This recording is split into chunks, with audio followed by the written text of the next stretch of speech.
포경수술을 반드시 해야 할까요? 이 고민은 아들을 둔 부모라면 한 번쯤은 해보셨을 겁니다. 세계적으로도 포경수술을 찬성하는 논문과 반대하는 논문이 수없이 많고 반대하는 단체와 인터넷 사이트까지 있습니다. 그런데 이런 논란은 2010년 세계보건기구인 WHO에서 매뉴얼을 발표함으로써 어느 정도 정리가 됐다고 볼 수 있습니다. WHO 매뉴얼에서는 에이즈 예방과 신체적 이익을 위해 포경수술이 필요하다고 밝히고 있습니다. WHO에서 말하는 포경수술의 이익은 에이즈 위험 감소, 특히 여성에서 남성으로의 전염 위험을 60-70% 감소시킨다고 합니다. 그 외에 요로 감염 감소, 감돈 포경과 귀두 포피염 예방, 헤르페스 바이러스 인유두종 바이러스에 의한 성병 감소, 드문병이지만 음경암 위험 감소, 여성 파트너의 자궁경부암이나 질염 감소 등 9가지 항목입니다. 수술 시기는 언제라도 상관없지만 사춘기 이전, 특히 유아 시기가 더 좋다고 말하고 있습니다. 이유는 메스를 이용하지 않고 집게처럼 생긴 모겐이나 곰코라는 도구만을 이용해 간단히 수술하기 때문에 실로 봉합할 필요가 없고 발개가 되지 않기 때문에 수술 후 통증이 적고 상처가 일주일이면 아문다는 점, 메스를 이용한 포경수술보다 상대적으로 비용이 저렴하다는 점을 장점으로 꼽고 있습니다. 또한 포경수술의 가장 큰 이유가 에이즈 예방이므로 성접촉을 갖기 전에 수술을 해야 한다는 점입니다. 그 중에서도 통증을 적게 느끼는 생후 24시간 이내를 권하고 있습니다.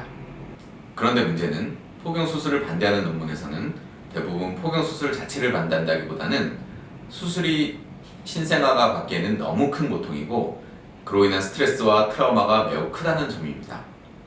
심지어 오유수유나 엄마와의 애착 형성에도 문제가 된다는 주장도 있습니다.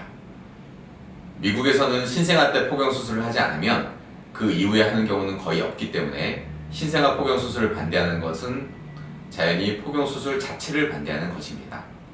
우리나라에서 주로 시행되는 포경수술은 WHO 매뉴얼과 반대측 주장을 모두 받아들인, 즉 사춘기 이전에 수술하면서 신생아 시기에는 하지 않는 절충안이라고 할 수 있습니다. WHO에서 신생아 수술의 장점으로 꼽는 저렴한 수술비와 첫 번째 성접촉이 있기 전에 수술을 해야 한다는 것은 우리나라 실정과는 조금 다릅니다.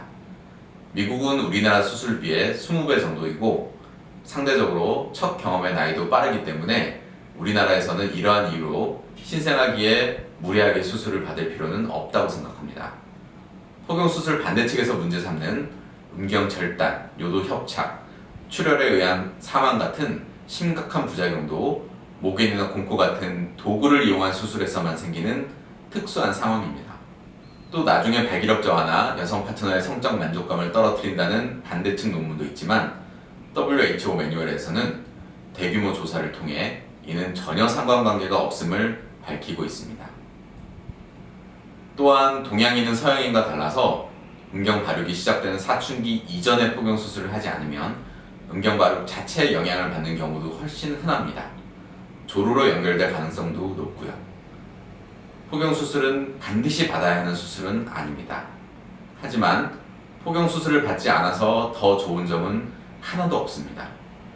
아주 특별한 이유가 없다면 포경수술은 받는 것이 모든 면에서 훨씬 좋습니다.